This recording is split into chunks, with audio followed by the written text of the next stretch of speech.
আসসালামু আলাইকুম এভরিওয়ান, নিয়ে আসলাম তোমাদের জন্য মায়ের মৃত্যু গল্পের সিজন 2 প্রথম পর্ব।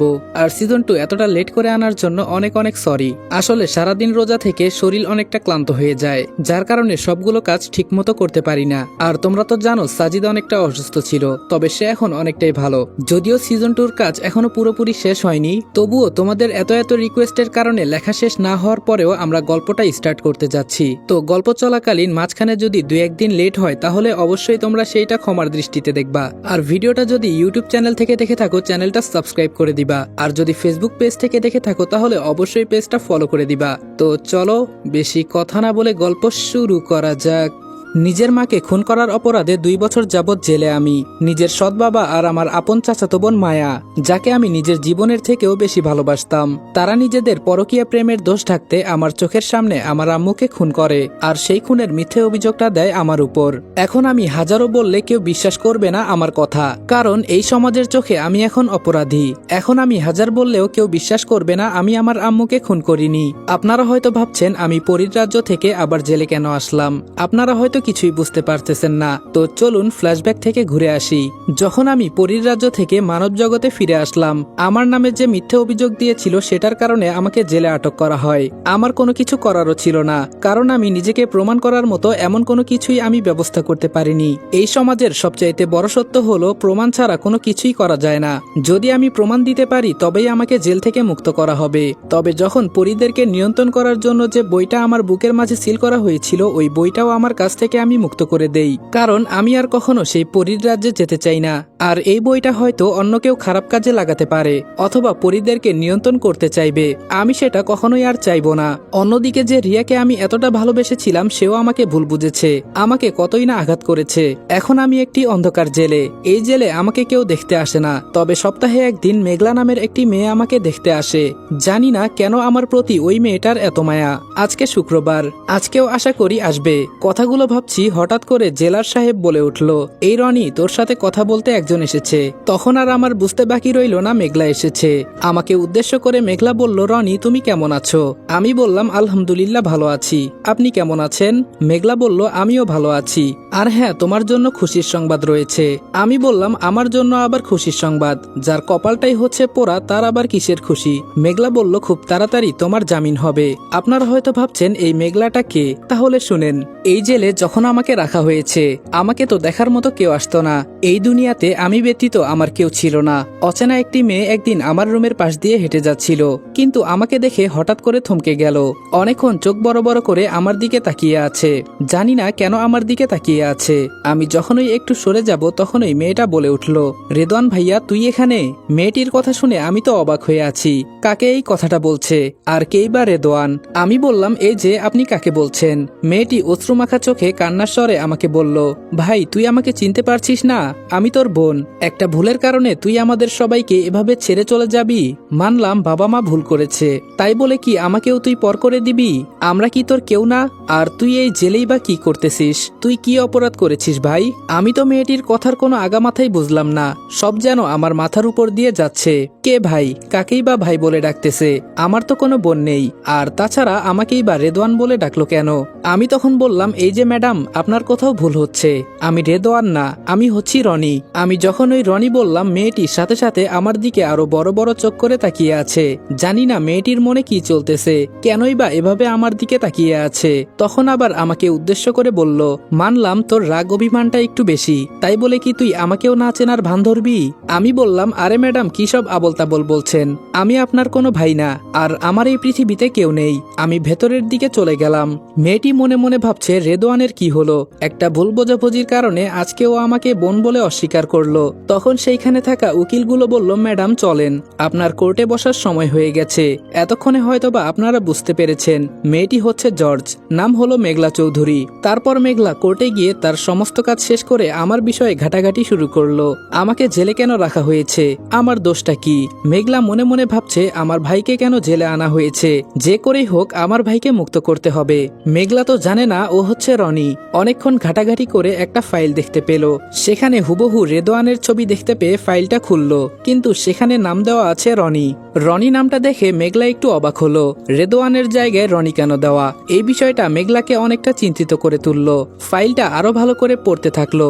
যখনই দেখতে পেল সে তার মাকে খুনের জন্য জেলে এসেছে, এটা দেখে তো মেঘলা অবাক। মাকে আবার কিভাবে খুন করলো? আম্মু তো ভালোই আছে, বিষয়টা চিন্তা করতেছে মেঘলা। এরপর একটু নিচে লক্ষ্য করলো, যেই ঠিকানাটা দেওয়া আছে সেটার সাথে মেঘলাদের ঠিকানার কোনো মিল নেই। এবার তো মেঘলা আরো বেশি চিন্তিত হয়ে গেল, এতটা অমিল কিভাবে হতে পারে। তারপর সে ফাইলটা রেখে বাসার উদ্দেশ্যে রওনা হলো। মনে মনে ভাবছে রেদওয়ানকে একবার দেখে যাই। এদিকে রনি গুটিসুটি হয়ে বসে আছে। সকালে ঘটে যাওয়া বিষয়গুলো সে ভাবছে। মেয়েটা কে, কেনই বা আমাকে নিজের ভাই বলে ডাকতেছে। এমন সময় মেঘলা আসলো।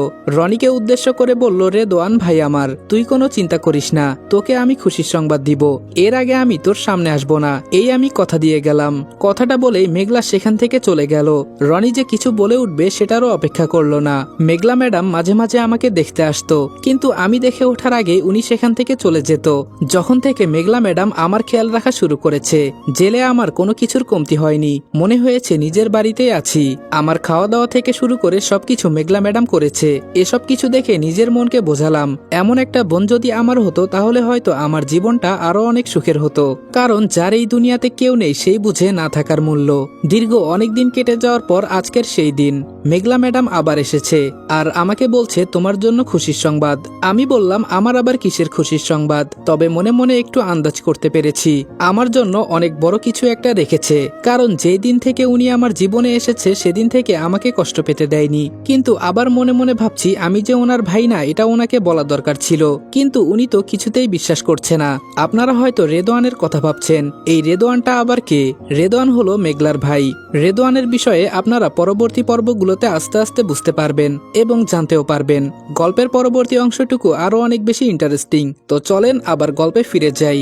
মেঘলা বলল, তোমার আজকেই জামিন হবে, আমি সবকিছু ব্যবস্থা করে রেখেছি। মেঘলা ম্যাডামের মুখে এমন কথা শুনে খুশিতে আমার চোখ দিয়ে পানি চলে এসেছে।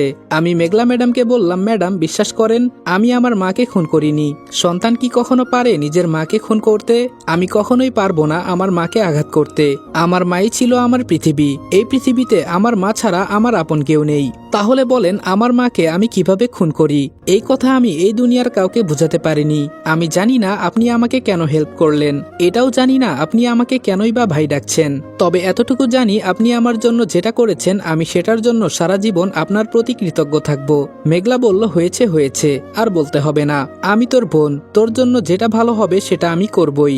আচ্ছা তুই তাড়াতাড়ি বের হয়ে আয়। আমি বললাম, কিন্তু মেঘলা ম্যাডাম আমার তো যাওয়ার কোনো জায়গা নেই। মেঘলা বলল, তুই কি পাগল হয়েছিস? আমাকে ম্যাডাম কেন বলতেছিস? তোকে না আমি বারণ করেছি? আর কে বলেছে তোর কোথাও জায়গা নেই? তুই ছাড়া পুরো বাসাটা খালি হয়ে আছে। আমি মনে মনে ভাবছি আমি যতই বলি না কেন উনি বিশ্বাস করবেন না। তার চাইতে বরং আমি ওনার সাথে যাই। উনি আমার যে সাহায্যটা করেছে সেটা তো কোনোদিন পূরণ করতে পারবো না, অন্তত ওনাদের খেয়াল রাখার চেষ্টা করব। ওনাদের যে কোনো কাজে সাহায্য করব। ওনাদের বাড়িতে দরকার প্রয়োজনে কাজের লোক হয়ে থাকবো। এমনিতেও তো আমি কাজের লোকই ছিলাম। আমি বললাম, ঠিক আছে মেঘলা আপু, আমি আপনাদের বাড়িতে কাজের লোক হয়ে থাকবো। যে কোনো কাজ আমি করে দিব, কোনো সমস্যা নেই। মেঘলা বলল, তুই কি পাগল হয়েছিস? বাড়িতে কি কাজের লোক কম আছে? তুই বাসায় চল, মা তোর জন্য অপেক্ষা করছে। মা শব্দটি শুনে আমার চোখে পানি চলে আসলো। মা কি জিনিস এটা আমি বুঝি। জানি না উনার ভাইয়ের কি হয়েছে, তবে মেঘলা আপুর মা যদি আমাকে তার ছেলে মনে করে তাহলে আমি তার ছেলে হয়েই থাকবো। তারপর আর কথা বাড়ালাম না। আমি আর মেঘলা আপু দুজনেই বাসার উদ্দেশ্যে রওনা হলাম। এদিকে আমার সৎ বাবা আর আমার সেই চাচাতো বোন দুজনেই তো এখন মহা খুশিতে আছে। তারা তো জানে আমি জেলে আছি। আসসালামু আলাইকুম এভরিওয়ান। মায়ের মৃত্যু গল্পের সিজন 2 প্রথম পর্ব এখানে শেষ করলাম। আজকের ভিডিওটা ছোট করার জন্য আন্তরিকভাবে দুঃখিত। এটা জাস্ট পরিচয় পর্ব এবং ফ্ল্যাশব্যাকের কিছুটা ট্রেলার তোমাদেরকে শুনাইলাম। আর এই ভিডিওতে যদি 5000 লাইক এবং 1000 কমেন্ট কমপ্লিট করে দিতে পারো তাহলে ইনশাল্লাহ সেকেন্ড পার্ট থেকে আমরা 20 মিনিট করে দেওয়ার চেষ্টা করব। তোমরা এতদিন অনেকেই সিজন 2 করতেছিলা, যার কারণে আমরা সিজন 1 এর কিছুটা অংশ বাদ দিয়ে দিয়েছি। তো আমরা যে অংশটা বাদ দিয়ে দিয়েছিলাম সেইটা অনেকে সিজন 2 বলে তোমাদের সামনে চালাইতেছে। আর তোমরা অনেকেও ওই ভিডিওটা দেখেছো। মূলত সিজন 1 এই গল্পটা শেষ ছিল, কিন্তু তোমরা এত পরিমাণে সিজন 2 এর জন্য রিকোয়েস্ট করেছো যে আমরা সেটা ফেলতে পারিনি। এই কারণে সিজন 1 এর কিছুটা অংশ আমরা বাদ দিয়ে দিয়েছি, যেন আমরা সিজন 2 প্রপার ভাবে মিল রেখে এগিয়ে যেতে পারি। কারণ সিজন 1 এ যেমন হ্যাপি এন্ডিং দেওয়া ছিল, তেমন ভাবে যদি আমরা সিজন 1 শেষ করতাম তাহলে সিজন 2 তে কোনো মিল রাখতে পারতাম না। গল্পের নাম ঠিকই থাকতো, কিন্তু মাঝখান থেকে গল্পটা চেঞ্জ হয়ে যেত। আর মায়ের মৃত্যু গল্পের সিজন 1 এ মায়ের মৃত্যুর কোনো প্রতিশোধ নেওয়া হয়নি এবং অনেক কিছুই বাদ দেওয়া আছে, যেটা আমরা সিজন 2 এর জন্য বরাদ্দ রেখেছি। আর তোমাদের সামনে সিজন 1 এর বাদ দিয়ে দেওয়া যে অংশটা সিজন 2 বলে চালিয়ে দিচ্ছে, সেখানে মায়ের মৃত্যুর কোনো প্রতিশোধ নেই। তোমরা অনেকেই বলেছো ভাই মায়ের মৃত্যুর প্রতিশোধ নেন নাই, যার কারণে আমরা সেই প্রতিশোধটা সিজন 2 তে এনেছি। সব খেলা হবে সিজন 2 তে। আশা করি তোমরা সম্পূর্ণ সিজন 2 এনজয় করবা। তো ফটাফট এই ভিডিওতে 5000 লাইক এবং 1000 কমেন্ট কমপ্লিট করে দাও, তাহলেই কিন্তু পরবর্তী পার্টগুলো কন্টিনিউ করা হবে এবং 20 মিনিট প্লাস দেওয়ার চেষ্টা করব আমি। তো দেখা হচ্ছে নেক্সট ভিডিওতে। ততক্ষণ ভালো থাকবা, সুস্থ থাকবা। আল্লাহ হাফেজ।